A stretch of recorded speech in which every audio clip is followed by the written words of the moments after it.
Waheshimiwa wakuu wa mikoa, nimewaalika hapa ili tuweze kuongea machache kwa niaba ya wenzenu wote.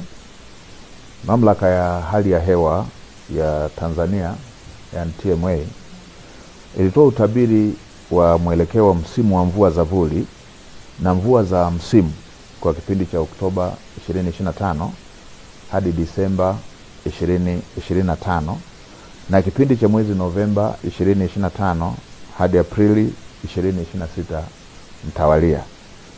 Na kutokana na utabiri huo, baadhi ya mikoa hapa nchini inatarajiwa kuwa na mvua za chini ya wastani hadi wastani kwenda chini ya wastani, na kutawaliwa na vipindi virefu vya ukavu na mtawanyiko wa mvua usioridhisha.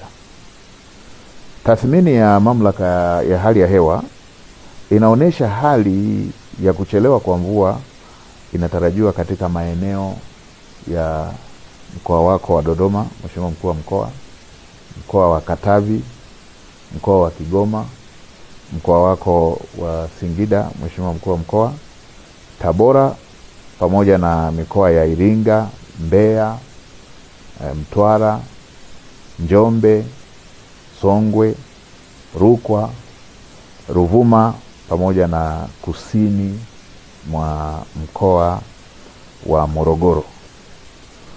Na kutokana na taarifa hiyo, mamlaka ya hali ya hewa Tanzania nimeona ni vyema nitumie fursa hii kusisitiza masuala kadhaa muhimu kwa wananchi na mamlaka mbalimbali za serikali ili tuweze kujiandaa. Moja, Watanzania wote kujenga tabia ya kufuatilia kwa karibu taarifa za utabiri wa hali ya hewa pamoja na kuzingatia ushauri na maelekezo yanayotolewa.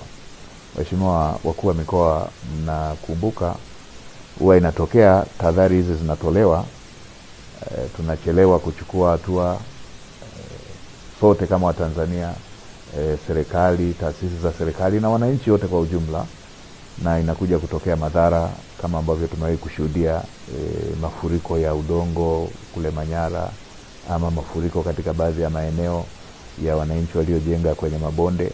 Kwa mara hii tunatahadharishwa kuhusu uhaba wa mvua, kwamba mvua hazitakuja za kutosheleza na zitakuwa na mtawanyiko usioridhisha. Ninawakumbusha wakulima kujiandaa, kuwa tayari kuandaa mashamba kwa wakati na kutumia pembejeo ikiwemo mbegu na mbolea zinazoendana na hali ya hewa tuliyotahadharishwa.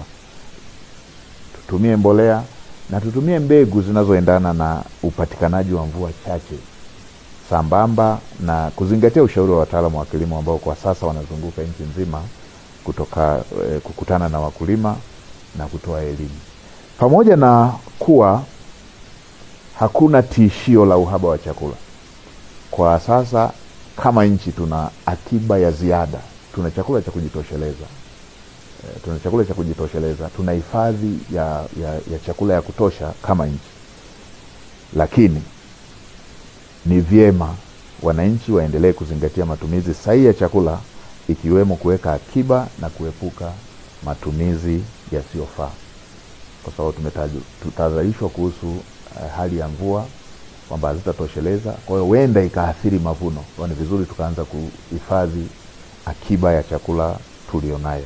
Na kwa upande wa wafugaji, wanashauriwa kuweka mipango mizuri ya matumizi na uhifadhi wa maji na chakula cha mifugo.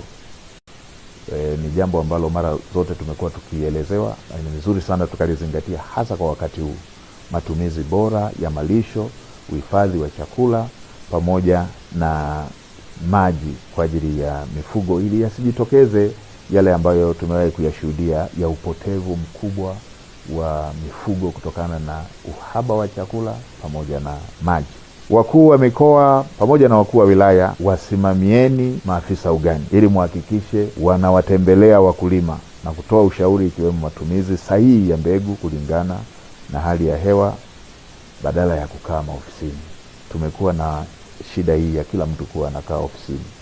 Sasa ofisi za baadhi yetu inatakiwa iwe kule kazi yao majukumu yao yanakotaka wawe, wawasimamie,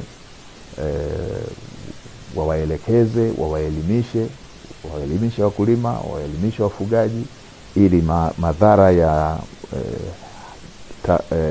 tahadhari hii tuliopewa yasiwe makubwa kwa wananchi wetu. Na kwa upande wa mamlaka ya bandari, mamlaka ya mapato TRA, TFC, wahakikishe kama kuna shehena zozote ambazo pengine ziko bandarini, pengine ziko kwenye meli, pengine zinakamilisha utaratibu wa kutolewa, zitolewe kwa udharura, zitolewe haraka, ili wakulima wetu waweze kuwahi msimu, pasiwepo na ucheleweshaji wa mbegu ama mbolea ama viuatilifu katika wakati huu ambapo wakulima wanataka waende sambamba na msimu unapoanza, na hasa katika baadhi ya maeneo ambako tayari tunaona kuna baadhi ya viashiria kwamba msimu umechelewa ukilinganisha na miaka